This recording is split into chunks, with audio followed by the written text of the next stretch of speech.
अस्सलाम वालेकुम नाज़रीन, उम्मीद है आप सब खैरियत से होंगे और आप देख रहे हैं हयाउल इस्लाम यूट्यूब चैनल। आज की वीडियो का टॉपिक हमने मौलाना जुल्फ़िकार अहमद नक्शबंदी साहब के बयान से लिया है, जिसमें वो एक किस्सा बता रहे थे एक औरत का, जो बनी इसराइल की एक औरत थी और वो फ़ाहिशा औरत थी और उसका एक अमल अल्लाह को कितना पसंद आ गया, जिसकी वजह से अल्लाह ने उसकी मग़फ़िरत फ़रमा दी। यकीनन आप लोगों ने ये वाक़या सुना होगा, लेकिन इसको दोबारा सुनाने का यह मकसद है कि जब हम एक बात को बार बार सुनते रहते हैं तो वो हमारे दिमाग में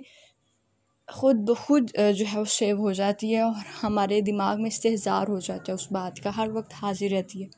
हमें उसको बार बार याद करने की ज़रूरत नहीं पड़ती है। वो वाक़या क्या था कि एक फ़ाहिशा औरत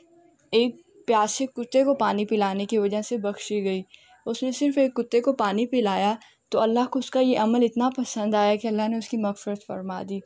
और इसी तरह एक और वाक़या है कि जिसमें एक औरत ने एक बिल्ली रखी हुई थी, लेकिन उसने उस बिल्ली का ख़्याल नहीं रखा और वो बिल्ली भूख की वजह से मर गई, तो अल्लाह ने उस औरत को अज़ाब दिया।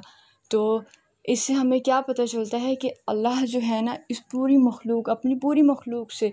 बहुत बहुत प्यार करते हैं, चाहे वो इंसान हैं, जानवर हैं, परिंदे हैं, जो नज़र आती हैं चीज़ें, जो नहीं नज़र आती हैं। जो हमारा इंसान होने की हैसियत से क्या काम है कि हमने अल्लाह की मखलूक के साथ अच्छा सलूक करना है, चाहे वो जानवर हैं, चाहे इंसान हैं, और अपनी नीयत को खालिस अल्लाह के लिए कर लेना है। तो उम्मीद है आप लोगों को ये वीडियो अच्छी लगी होगी, और जो छोटी सी स्टोरी मैंने सुनाई है, जो यकीनन आप लोग पहले जानते होंगे, तो ये भी आप लोगों को अच्छी लगी होगी और आप इस पर अमल भी करेंगे। इंशाल्लाह हम नेक्स्ट वीडियो में मिलेंगे, तब तक के लिए अपना बहुत सारा ख्याल करें। अस्सलाम वालेकुम।